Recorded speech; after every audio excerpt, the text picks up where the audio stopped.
Om Vajra Sattva Hum.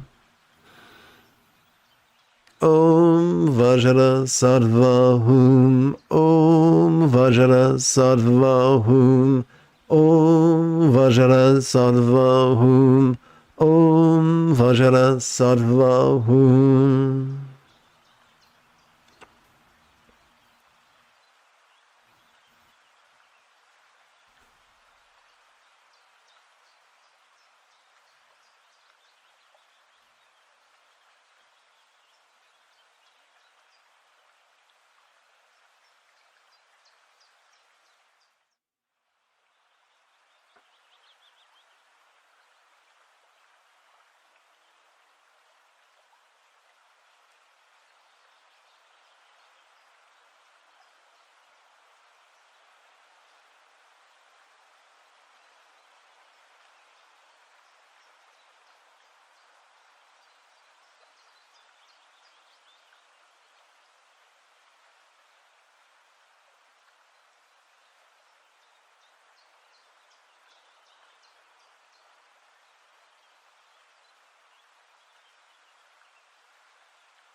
Welcome to the tail end of this evening's live stream. The moment you have a specific question about Buddhist chanting, Buddhist meditation, Buddhist philosophy, or how to apply them, simply type your question in great detail in the chat window.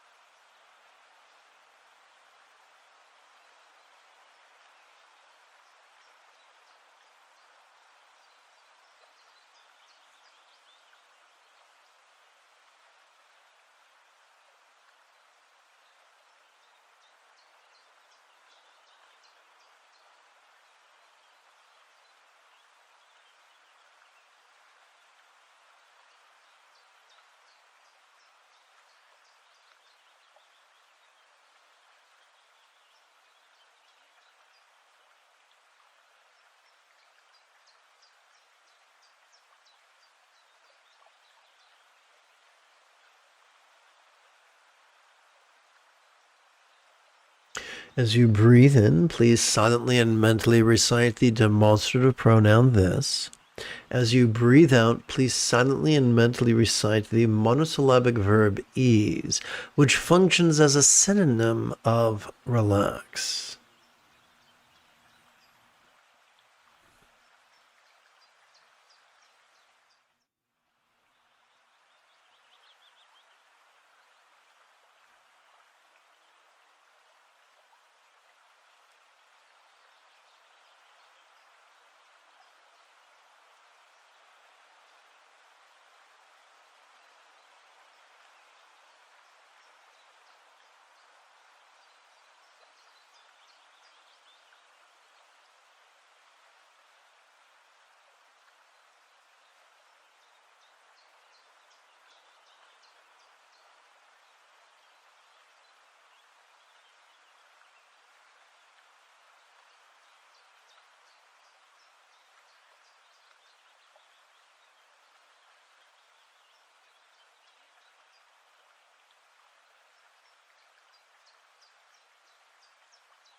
Let us seal this evening's practice with a bit of the old universal love.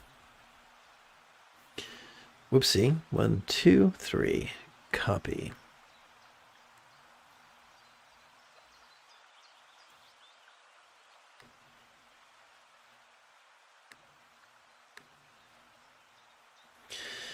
As we breathe in, let us silently and mentally wish, may all beings benefit.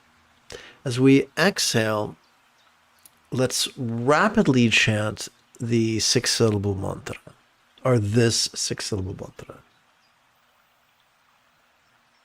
Om Vajrasattva Hum, Om Vajrasattva Hum, Om Vajrasattva Hum, Om Vajrasattva Hum. Om Vajrasattva Hum, Om Vajrasattva Hum, Om Vajrasattva Hum, Om Vajrasattva Hum. Om Vajrasattva Hum, Om Vajrasattva Hum, Om Vajrasattva Hum, Om Vajrasattva Hum.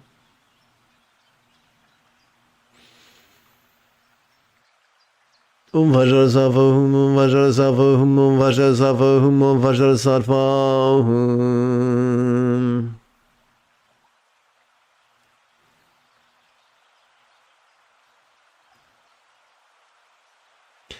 If you feel that I have earned it, you could give this live stream a thumbs up. You could even help support this channel. In approximately 10 2/3 hours, I would very much like to return to lead tomorrow's early meditation class and group practice. And if you are as geeky as me, may the force be with you always.